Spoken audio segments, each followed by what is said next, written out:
Recently, the media was shocked by the pictures of Queen Elizabeth II with a large bruise on her hand. People immediately started to express their concern and wonder if it was a sign of some serious disease. Until now, the 92-year-old queen was in surprisingly great health conditions, and many people cannot imagine anyone else ruling the UK. But the fierce fight over the throne is already happening. Who do you think will be the winner? Watch our video to get to know the candidates.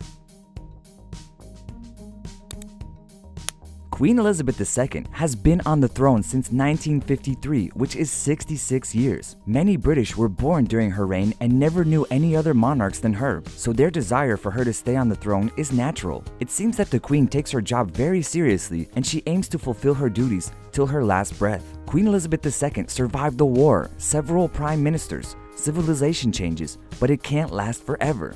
Prince Charles and his wife Camilla are preparing to take the throne after the Queen, which actually concerns the citizens of the UK. They are afraid that his huge ego and political tensions will lead to the collapse of the monarchy, which according to the Brand Finance research brings the country to almost £2 billion of profit every year. But Charles, who is considered to be eccentric and is still blamed for the tragic life of Princess Diana, isn't the reason for popularity of the royal family. However, his sons, William and Harry, are. They ain't no secret to anybody though.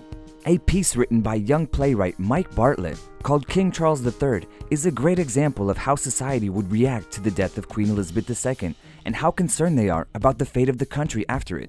The play has already been on Broadway and in London, and now it has an adaptation by the BBC. It tells the story of Charles, who takes the throne after the death of his mother. Instead of uniting the nation, he divides it by implementing strict policy and using the right of veto, all of which causes riots. Then, the spirit of Diana comes to her children. She predicted that William would be a great leader, so William, encouraged by his wife, goes against his father and Charles resigns. William takes over the control. The British fall in love with the monarchy again, and the show ends with a happy ending. Although this is fiction, it seems like the Queen herself counts on a similar scenario. She has never had a good relationship with her children.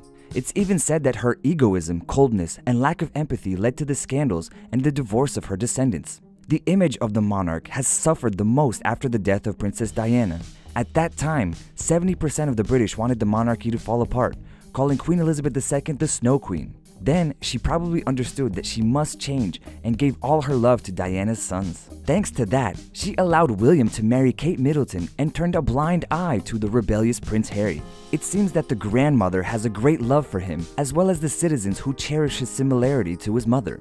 Meanwhile, Prince Charles is not going to give up and fiercely tries to restore his image, sometimes even at the expense of his sons. It was him who supposedly was behind a leak on Harry's problems with stimulants, and he also reported William's first encounter with Camilla, which outraged his son. William and Harry are not really grateful to their father. In July of 2018, they went to Lady Diana's grave, and in the BBC documentary Diana, 7 Days, they mentioned only their mother. They also didn't say a word about their father in the ITV movie Diana, Our Mother, Her Life and Legacy. For Charles, it was a media fail, especially as interviews with Diana are still going public, the one in which she talks about the betrayal and arrogance of her husband. That is why people see responsible William and his charming and unrealistically perfect wife as the next ones to the throne. Although, as Christopher Anderson, the biographer of Queen Elizabeth II, writes in the book Game of Crowns, the clash of the Duchess Kate and Camilla is coming. The author also writes that the Queen has already undertaken some actions to help William and his wife, as thanks to them, the monarchy will continue to thrive and stay modern and European. She reportedly agreed to abstain if Charles agrees to giving the throne to his son after 15 years of ruling. Would it be a happy ending for the British royal family? What do you think about the British royal Game of Thrones? What will happen to the monarchy after the death of Queen Elizabeth II? We'd be glad to know your opinions, so share them with us in the comments. And don't forget to subscribe to our channel to become part of our Curious Tips family. See you guys soon.